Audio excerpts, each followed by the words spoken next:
back to the deep dive. Today we're taking a closer look at a plant you definitely know or think you know, the common daisy. But we're digging into its specific profile in homeopathy, Bellis Perennis, using William Boericke's homeopathic Materia Medica as our guide. Right, and for anyone new to this, a Materia Medica is basically homeopathy's encyclopedia of substances. It details how things affect us based on proving tests on healthy people and clinical use. Following that cures principle. Exactly. The core idea. So our mission today is to sort of unpack the surprising medicinal uses Boericke attributes to this everyday flower. It's pretty amazing, really. You see a daisy and think simple, but here it's described for deep tissue, trauma, exhaustion, Yeah. almost like life's general wear and tear. It really is. And a theme that just keeps coming up is this feeling of bruised soreness. It's almost the signature for Bellis Perennis, wouldn't you say? Connects injuries, internal issues, everything. Okay, so let's focus on that signature. Boericke is primarily acts on the muscular fibers of blood vessels. How does that, actually show up? Well, it translates into significant muscular soreness, a lameness he describes as if sprained.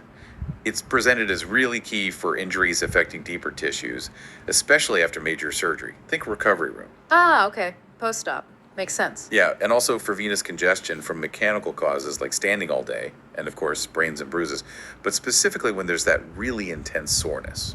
And I found this detail really interesting. It's apparently helpful for problems that pop up after having cold food or drink when you're hot, or even just from getting chilled by the wind. Classic triggers. In Boericke quotes, it is a princely remedy for old laborers, especially gardeners.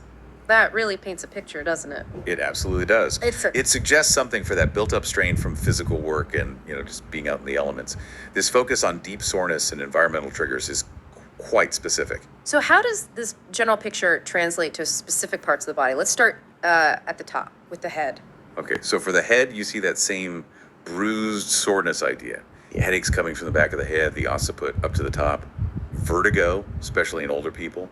Even a feeling like the forehead is tight, contracted. Interesting. And Boericke mentions itching around the scalp too, right? Worse with heat. Yes, exactly. Itching on the scalp and back. And notably worse from a hot bath or just the warmth of the bed. That worsening from warmth is a big clue, a modality we call it. Right, those factors that make things better or worse. Yeah. Crucial for finding the right remedy. Absolutely vital. They're like the specific key for the symptom lock.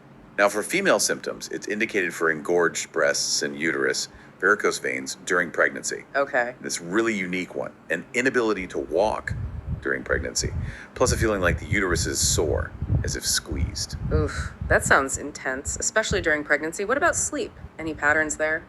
The main thing noted is waking up really early in the morning, like Yeah. 3 a.m., and then just not being able to get back to sleep. Right. Okay, moving down to the abdomen. Here we see soreness of the abdominal walls, the uterus again. Stitches in the spleen area if the spleen is sore and enlarged.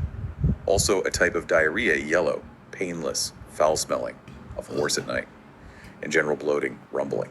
Got it. And the skin. You mentioned bruises earlier.